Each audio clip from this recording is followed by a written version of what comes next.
Welcome to Lambeau Cast Episode 4. This week we'll cover the changes in coaching staff for the New Orleans Saints, with more individuals departing the Philadelphia Eagles for the Saints, as well as player retirements, quarterback changes, and more throughout the league.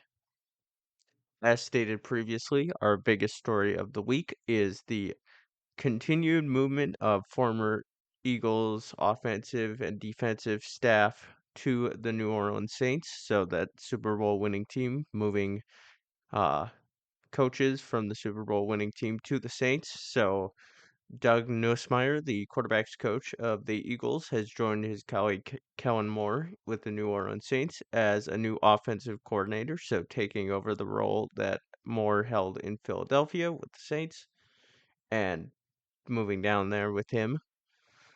He played Nussmeier played 4 years with the Saints after being drafted in the 1994 draft, and 1 year in Indianapolis as a backup quarterback. He was never the primary starter in any of those cases.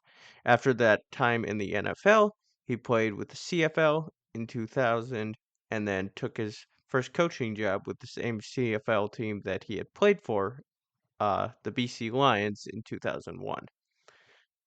He then took a number of jobs in either the NFL or college teams as offensive coordinator, linebackers coach, quarterbacks coach, and others.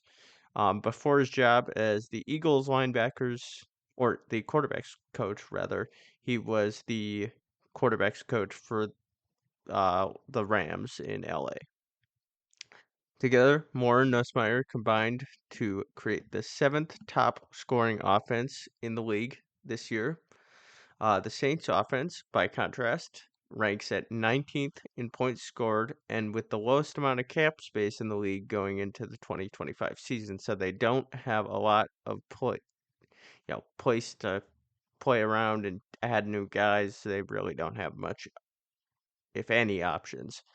Um, However, the only thing that really is going in their favor is the fact that they have 8 draft picks and the ninth overall selection in the first round, so they do have a shot at drafting somebody high up in the draft. So it's to be determined what they do with that situation, and if they have a bunch of free agents too, so it determines how much are they going to keep those? Are they going to draft some replacements? Are they going to find cheaper guys? Because they're very, very, very much in the hole right now. I mean, if you look in the show notes in the description, you can see the Saints free agents from the next 3 years via overthecap.com. Um, lots of money on there. Chase Young, insured 12,500,000 50. Juwan Johnson insured 8 million. Lots, and I mean, like, some of these guys, you have Peyton Turner, who is insured 12,500,000 24. Um, and just the amount of snaps he's played, he's only played like 28.4% of the snaps during this past 2024 season. So they're probably going to be looking at, well, who played and then who played and who gave us the most value in the amount that they played. Slash, are they injured all the time? Just like the Packers looking at Jair Alexander and looking to let him go essentially just because he's injured all the time. Um, yeah, there's a couple of them here. Keno Capasagan, guaranteed 2.5 million, has only played 6.2% of snaps, and he's getting up there in age, so therefore, yeah, um, depends really if they want to keep him on or look at somebody new. If you want to see more of the free agents from the Saints for the 2026 and 2027 season, scroll below the 2025 free agent table for the Saints and click the little arrow. and you'll see the 2026 and 2027 Saints free agents. Brandon Staley hired as the Saints defensive coordinator. He was the Staley was the assistant head coach of the 49ers and was the head coach of the Chargers, which with Kellen Moore um being the offensive coordinator for the Chargers. In LA, neither of them really had much success, with Staley being fired after a 5-9 start to the 2023 season and Moore leaving after the 2023 season, so the same season. Uh, Staley also had coached for the Chicago Bears in 2017 and the Denver Broncos in 2019 as an outside linebackers coach. So, looking at all this and all the numbers here, we can kind of break down some of the Saints' biggest needs here. So, they need a healthy wide receiver, with Chris Olave and Rashid Shaheed being injured pretty often. So, I would not be surprised if they either get a free agent that's pretty cheap, or they're probably gonna just draft somebody pretty high up in the draft that's gonna be good. So, second round, third round, they're gonna get somebody, but somebody that they don't have to pay a ton. Um, so I would lean towards draft on that one. And then their other biggest problem is their quarterback situation. So they have three in the roster. Um, it's kind of hard to determine, whether the Saints should keep Carr, should draft a rookie. I would personally be in favor, just looking at this from, an outsider Packers fan. I think it might make more sense to, one, keep Derek Carr, two, draft somebody high up in the draft, you know, first round, get a good quarterback. You're at the ninth overall pick, so you have a good shot at getting somebody good. And what you do is you let him sit behind Carr for like a year or two, basically copy the Packers strategy slash the Vikings slash everybody pretty much, who just doesn't immediately throw him in there. Let him sit there for a year, learn, and then, you know, 2026, 2027, you can throw him into games after he's had that experience of, being behind somebody, and being able to, learn from you know, document both the successes and the mistakes. And statistically, Carr isn't that terrible, but he's injured. I mean, he was injured for, looks like, 6-7 games here. So his record when he was playing was 5-5-0, but his completion percentage, 67.7, is fine. 2,145 yards is fine. Touchdowns, 15 is fine. Interceptions, 5 is fine. I mean, it's just the quarterback stats don't paint the whole picture really, because it probably would be more helpful for, organizational stats, because obviously, you know, if your offensive line sucks, you're getting pressured all the time, your receivers aren't doing well, can't catch or drop passes, or, you know, etc. So it all really depends. I just don't think it makes sense for them to move on from Carr at this point, because yeah, he's injured, but like, you you have such a big issue with the salary cap thing. I don't think it makes sense to get a free agent. I I think it makes sense to just draft somebody high up and let him sit for a couple years, learn, and then go at it when uh Carr either retires, or after a couple years or whatever, but just to let him sit for a couple years. That's considering if Carr wants to come back, but who knows. Um, Based off of the above story, Eagles obviously have a bunch of offensive staff leave, so um, due to many of the individuals comprising the Super Bowl winning Eagles staff leaving with more to the Saints, the Eagles have elevated Kevin Patullo to offensive coordinator. Patullo has been with the Eagles since 2021 as passing game coordinator and as the associate head coach under Nick Sirianni since 2023.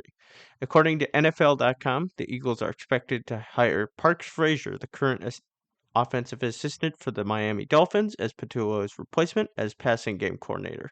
Both Sirianni and Frazier were coaches together with the Colts. According to Tom Pelissero from NFL Network, the Rams have allowed quarterback Matthew Stafford's agent to speak to other teams in the league in order to evaluate a trade possibly occurring and evaluate Stafford's value.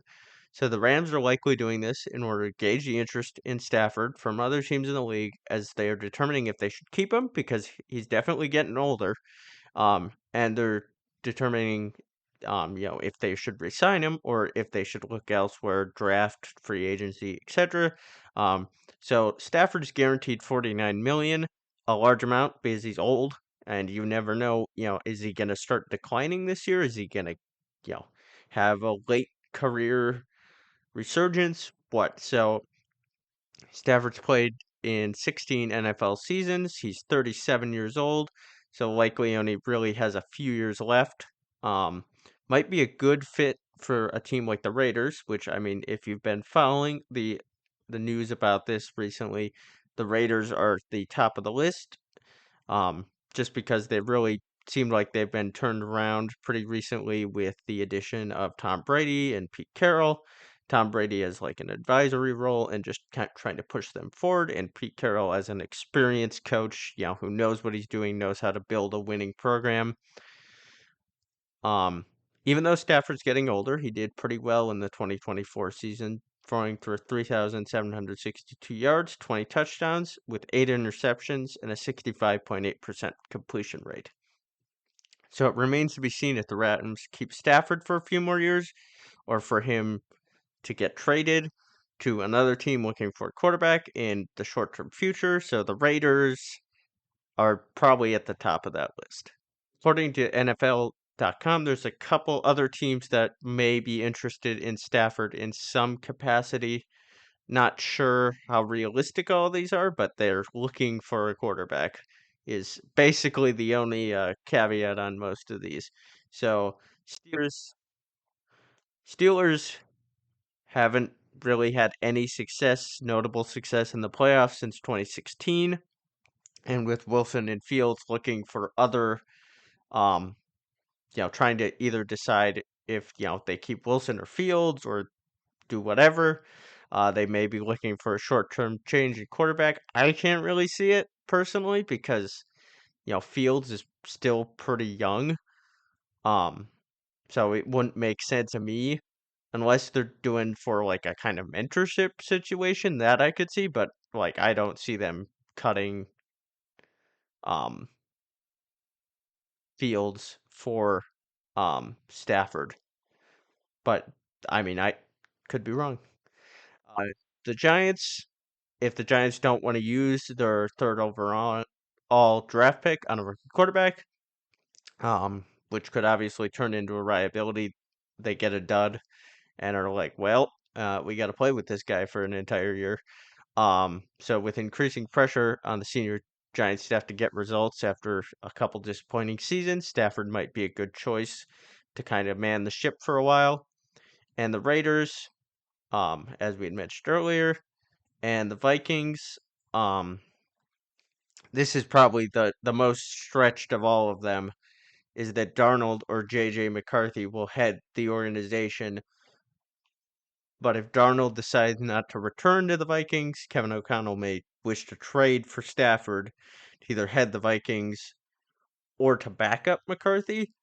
I couldn't really see that because I feel like he probably wants to be a starter. So the other thing I could see is do essentially Darnold JJ McCarthy situation, but with Stafford at the head and then JJ McCarthy in the wings waiting for a year or two until uh he retires and then coming in and taking over and kind of learning like an Aaron Rodgers, Jordan Love, Aaron Rodgers, or Brett Favre, Aaron Rodgers type thing. And the Titans, they need a spark to rejuvenate the organization after a disappointing 2024 season. Stafford could achieve this. They have the number one pick. They could draft a quarterback, and it remains to be seen if the Titans will do so or receive a quarterback in free agency. He could be a bridge quarterback. Um, yeah, they get somebody new. They get a rookie, number one pick, definitely going to be a quarterback. They sit him behind Stafford for a couple years. He learns, and then 2-3 years down the road or a year down the road, he's in. And then probably one of the most controversial pieces of news this week is the petition that the Packers put out. They first said it was an anonymous team, but it was later confirmed to be the Packers, to ban the tush push, especially considering the play has a pretty high injury percentage on players from both teams. According to head coach of the Buffalo Bills, Sean McDermott, to me, there's always been an injury risk with that play, and I've expressed that opinion for the last couple of years or so. When it really started to come into play, the way it's being used, especially a year ago. It's just that that play to me has always been, or the way that the techniques are used with that play, to have to have been potentially contrary to the health and safety of the players. According to Troy Vincent, the NFL's executive football operations, the league will take a look at the play during the annual meeting in March, so just a couple weeks away. To me, I don't think it makes sense to ban it. I think it makes sense to be better at officiating it and make sure that, everybody's lined up correctly, because there's been a lot of hubbub about people being offsides and not being or not lined up correctly. Um, and I mean, obviously, you saw in the Commanders game, it's really hard to defend against. So you have guys jumping over other guys to try to defend against it. Um, so yeah, like just either change how, um, or tighten up how we're officiating it. I don't think it makes sense to ban it. I just don't think. Um, People say it has no skill. It has some skill. It's not insane. It does get tiring at points as a fan watching. Like, it's pretty boring to just watch the Eagles just shove themselves in the end zone or shove themselves for a first down instead of trying to do something super creative, but I don't think that constitutes it being banned. According to the NFL's competition committee chairman and owner of the Atlanta Falcons, Rich McKay, the league is considering changing the kickoff rules further after significant changes in the 2024 season. So these changes would include changing the touchback return location from the 30-yard line to the 35-yard line, along with changing the kickoff line from the 35-yard line to the 30-yard line. Red would require kickers to have an even stronger leg, and in order to be approved, 24 out of 32 teams would have to approve. Last week, Thursday, Zach Martin, an offensive lineman for the Dallas Cowboys, met with Jerry Jones to inform him of his decision to retire from the Dallas Cowboys after an 11-year career. During his career, he's been named to 9 Pro Bowls, 7 first-team All-Pros, and has only committed 7 total holding penalties during an 11-year career, which is quite impressive. Thank you for listening to this week's episode of Lambeau Cast. See you next week.